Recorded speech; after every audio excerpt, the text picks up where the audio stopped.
नमस्ते भक्तगण। आध्यात्मिक धारा पर आप सबका पुनः स्वागत है। आज हम बात कर रहे हैं एक ऐसे पर्व की जो प्रकृति और भक्ति के मिलन का प्रतीक है, फाल्गुन मास की पूर्णिमा। ये ना सिर्फ सर्दियों की विदाई और गर्मियों का आगमन है, बल्कि हमारे अंदर के विश्वास की जीत का दिन भी है। इस दिन को हम दो मुख्य रूपों में मनाते हैं। पहला होलिका दहन, जो बुराई के अंत और सत्य की विजय की अमर गाथा है, और दूसरा वसंत पूर्णिमा, जो प्रकृति के नए सृजन और भगवान की कृपा का दिन है। आज के इस विशेष वीडियो में हम केवल कथा नहीं सुनेंगे, बल्कि उन आध्यात्मिक रहस्यों को भी समझेंगे जो हमारे जीवन को सकारात्मकता से भर देते हैं। चलिए शुरू करते हैं इस पवित्र यात्रा को। वसंत पूर्णिमा को सभी पूर्णिमाओं में अत्यंत शुभ माना गया है। इसका पहला बड़ा कारण है वसंत ऋतु। इस समय धरती पर चारों ओर हरियाली और नए फूल होते हैं, जो इस बात का संकेत है कि जीवन हमेशा आगे बढ़ता रहता है। कई पुराणों के अनुसार इसी दिन समुद्र मंथन के दौरान माता लक्ष्मी का प्रगट्य हुआ था। इसलिए इस दिन माता लक्ष्मी की पूजा करने से घर में सुख समृद्धि का वास होता है।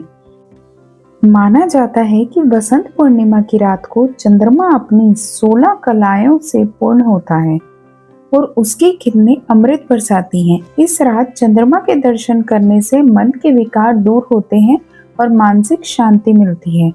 इस दिन सत्यनारायण भगवान का व्रत और कथा सुनने का विशेष महत्व है। कहा जाता है कि जो व्यक्ति इस दिन निष्काम भाव से दान पुण्य करता है, उसे अनंत यज्ञों के समान फल प्राप्त होता है।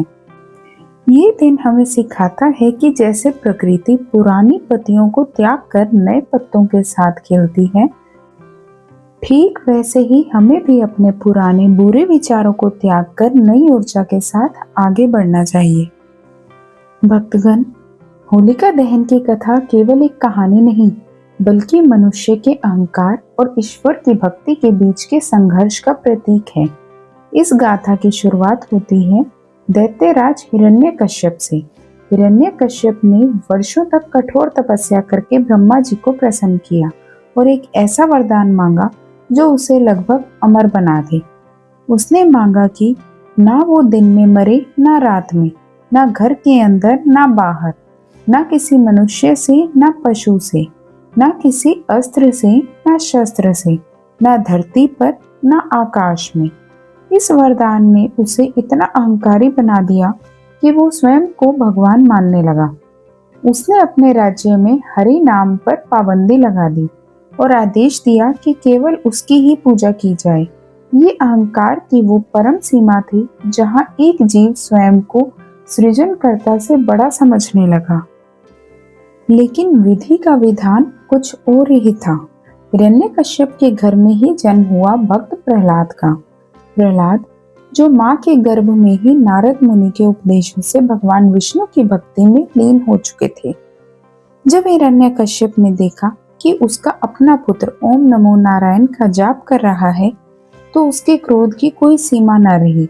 उसने प्रहलाद को समझाया, डराया और अंत में मारने का निश्चय किया। यहाँ से शुरू हुई प्रहलाद की परीक्षा। प्रहलाद को ऊंचे पहाड़ों से नीचे फेंका गया, जहर दिया गया, पागल हाथियों के सामने डाला गया, लेकिन हर बार हरि की कृपा से वो बाल बाल बच गए। दोस्तों, यहाँ हमें एक सीख मिलती है। जब विश्वास अटल होता है तो प्रकृति का कण कण आपकी रक्षा करने लगता है। जब सारे प्रयास विफल हो गए, तब हिरण्यकश्यप ने अपनी बहन होलिका को बुलाया। होलिका को एक ऐसा वरदान स्वरूप कपड़ा मिला था जिसे ओढ़कर अग्नि उसे छू भी नहीं सकती थी। हिरण्यकश्यप ने एक भयानक योजना बनाई। फाल्गुन मास की पूर्णिमा का दिन था। एक विशाल चिता तैयार की गई। होलिका प्रहलाद को अपनी गोद में लेकर उस चिता पर बैठ गई। उसने वो वरदानित दोशाला ओढ़ रखा था। चारों तरफ आग लगा दी गई। लपटें आकाश छूने लगी। हिरण्यकश्यप मन मन मुस्कुरा रहा था कि आज उसके शत्रु का अंत हो जाएगा। लेकिन तभी एक चमत्कार हुआ। तेज हवा चली और वो वरदान वाला कपड़ा होलिका के शरीर से उड़कर बालक प्रहलाद पर आ गिरा। होलिका जिसने अपने वरदान का उपयोग अधर्म के लिए किया था वहीं भस्म हो गई और प्रहलाद जो ईश्वर के ध्यान में मग्न थे अग्नि से कुंदन की तरह चमकते हुए बाहर निकले। अब सवाल उठता है कि हम आज इस कथा को क्यों याद करते हैं। होलिका दहन केवल एक ऐतिहासिक घटना नहीं बल्कि हमारे अंदर चलने वाला रोजाना का युद्ध है। हिरण्यकश्यप कौन था? वो हमारा अहंकार है जो कहता है कि सब कुछ मैं ही हूँ। प्रहलाद कौन है? वो हमारी आत्मा है जो हर हालत में परमात्मा से जुड़ी रहना चाहती है। होलिका कौन है? होलिका हमारी वो बुराइयां और मानसिक विकार हैं जिन्हें हम अपना कवच समझते हैं लेकिन वही हमारे विनाश का कारण बनते हैं। होलिका का जलना इस बात का संकेत है कि बुराई चाहे कितनी भी शक्तिशाली क्यों ना हो उसकी उम्र बहुत छोटी होती है। सत्य अग्नि में तपकर और निखरता है। होलिका दहन के तुरंत बाद ही वो क्षण आया जब भगवान ने नरसिंह रूप धारण किया। उन्होंने हिरण्यकश्यप के हर एक वरदान का मान रखते हुए उसका वध किया। न मनुष्य न पशु, आधे मनुष्य और आधे शेर, न घर के अंदर न बाहर, दहली पर, न दिन न रात, संध्या का समय, न अस्त्र न शस्त्र, अपने नाखूनों से। ये दृश्य हमें बताता है कि ईश्वर रक्षा के लिए किसी भी हद तक जा सकते हैं। बस हमारी पुकार में प्रहलाद जैसी सच्चाई होनी चाहिए। ओम नमो नारायण। अब बढ़ते हैं पूजा विधि की ओर। सबसे पहले होली की पूजा करें।